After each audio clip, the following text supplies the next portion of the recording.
Turabashuje, reka dukomeze dusome Bibiliya, tugeze mu gitabo cya Nahumu, turakirangiza uyu munsi. Igitabo kigufi. Iby'i Nineve. Ibihanurirwa i Nineve. Igitabo cy'iyerekwa rya Nahumu umwerokoshi. Uwiteka Imana ifuha kandi irahora, Uwiteka arahora kandi agira uburakari bwinshi, Uwiteka ahora ababisha be kandi abanzi be ababikira umujinya. Uwiteka ntiyihutira kurakara, afite ububasha bwinshi kandi ntabwo yatsindishiriza utsinzwe n'urubanza. Inzira y'Uwiteka iba mu ishuheri no mu mugaru, kandi ibicu ni nk'umukungugu utumurwa n'ibirenge bye. Acyaha inyanja igakama, agakamya n'imigezi yose. I Bashani n'i Karumeli hararabye, n'uburabyo bw'i Lebanoni burarabye. Imisozi iratigitira imbere ye n'udusozi turayenga, kandi isi iterurirwa imbere ye, ni ukuri isi n'abayituyemo bose. Ninde wabasha guhagarara imbere y'umujinya we? Kandi ninde wakwihanganira uburakari bwe bukaze? Umujinya we usutswe umeze nk'umuriro, kandi ibitare ni we ubimenagura. Uwiteka ni mwiza, ni igihome ku munsi w'amakuba, kandi azaba amwiringira. I Nineve azahamarisha umwuzure w'amazi menshi, kandi abanzi be azabakurikirana no mu mwijima.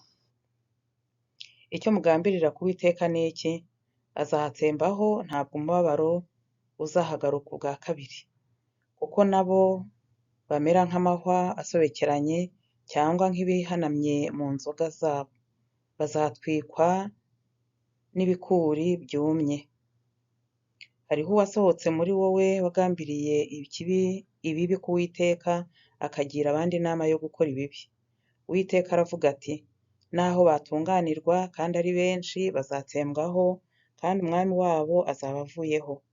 Nubwo nakubabaje, sinzongera kukubabaza ukundi. Ndetse ubu ngiye kugucaho uburetwa bwe, nguceho n'ingoyi ikuboshye. Kandi Uwiteka yategetse ibyawe, ngo nta mbuto zizitirirwa izina ryawe zizongera kubaho.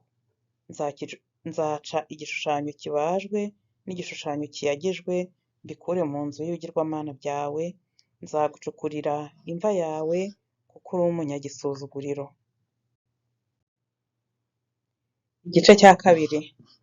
Dore mu mpinga z'imisozi amaguru y'uzanye inkuru nziza, akamamaza iby'amahoro.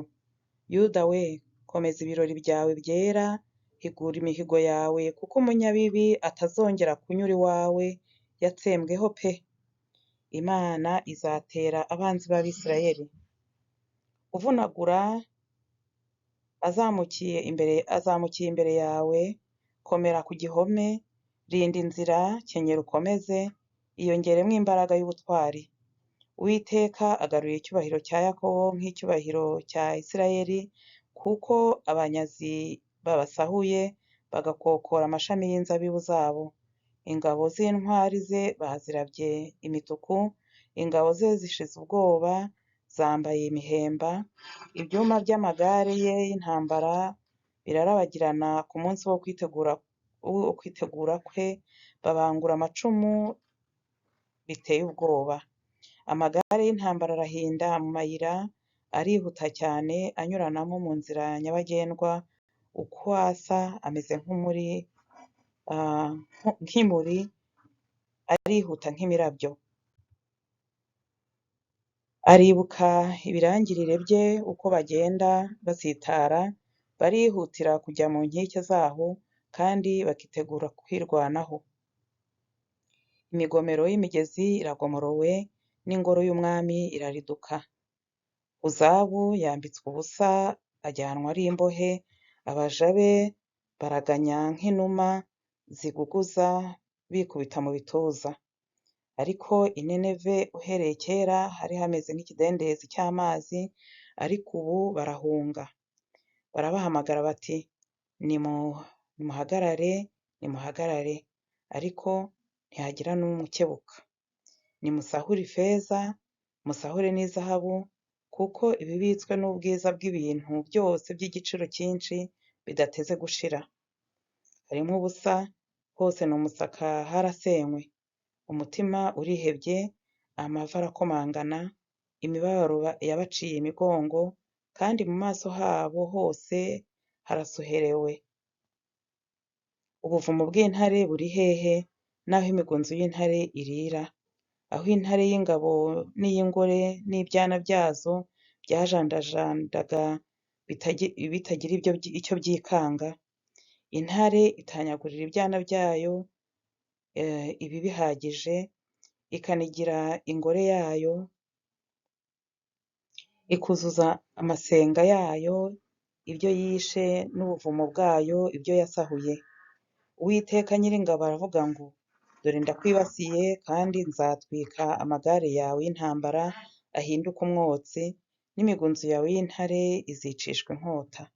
Nzakura iminyago yawe ku isi, kandi ijwi ry'intumwa zawe ntirizongera kumvikana ukundi.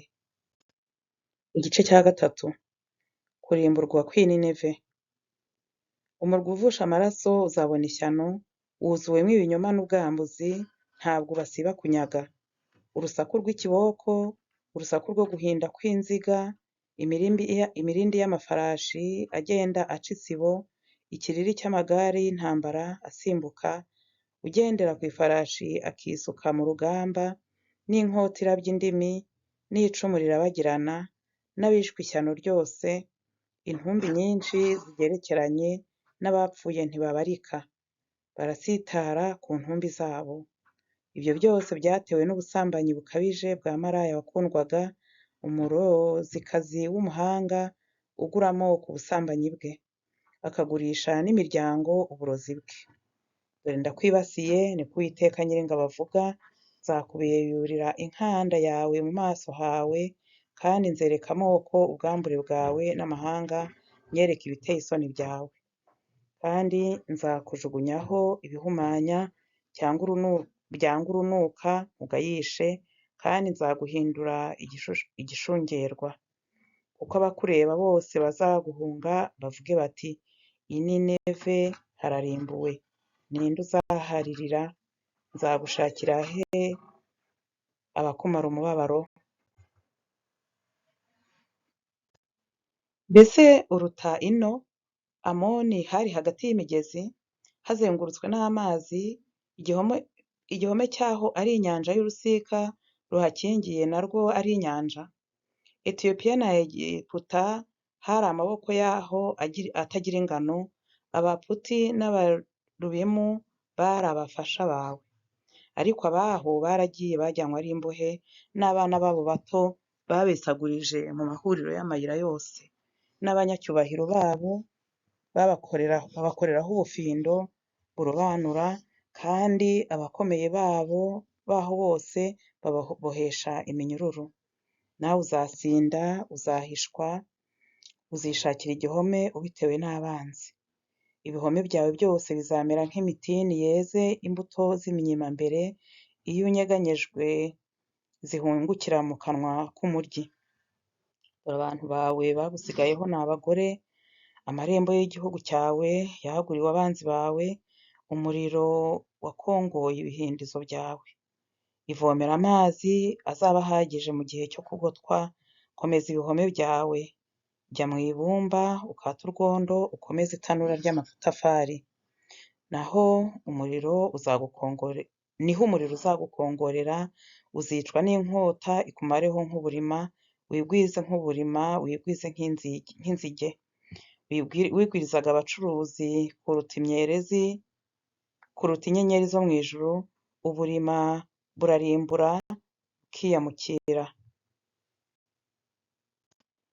Ibikomangoma byawe bimeze nk'uburima, n'abagaba bawe nk'inzige ziguye ku nzitiro mu munsi w'ibitundwe, maze izuba ryarasa zikaguruka, kandi aho ziba ntawuhazi. Abungeri bawe barahunikira, mwami wa Ashuri we, abanyacyubahiro bawe bararuhutse.